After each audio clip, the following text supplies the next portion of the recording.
Au niveau de la médiation, on avait des priorités. La première chose, c'était de faire comprendre, de donner un goût du contexte historique dans lequel cette méthode de mesure s'est développée et a été utilisée. Le but premier du projet était de faire comprendre comment les instruments fonctionnent et comment Marie Curie utilisait ces instruments, et de le faire comprendre de manière assez accessible, que ce ne soit pas quelque chose à visée uniquement universitaire ou de scientifique de haut niveau. Et ensuite, on aimait bien l'idée d'associer ces explications-là, donc historiques, scientifiques, au fait de donner accès au public à des archives qu'on a, des belles images historiques, des archives liées aux instruments, des dessins techniques d'époque, qui ont beaucoup de charme et qui ont pour nous une très grande valeur et qu'on aimerait bien mettre en avant et qu'on ne peut pas exposer dans les vitrines du musée.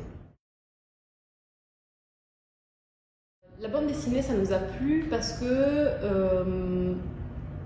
ça peut être utilisé pour avoir accès à un public plus jeune,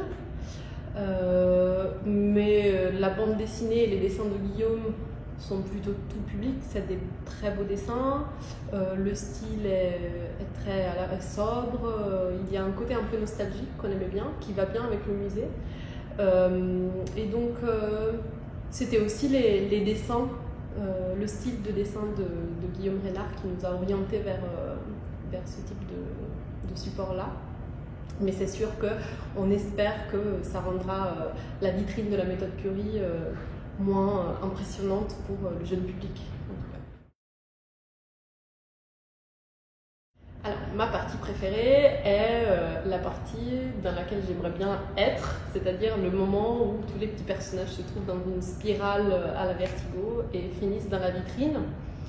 Et on a décidé de représenter les instruments comme des gigantesques machines, comme si on était dans une usine et pas dans une vitrine. Et maintenant, je vais commencer à m'imaginer d'être dans la vitrine quand je fais des médiations au musée.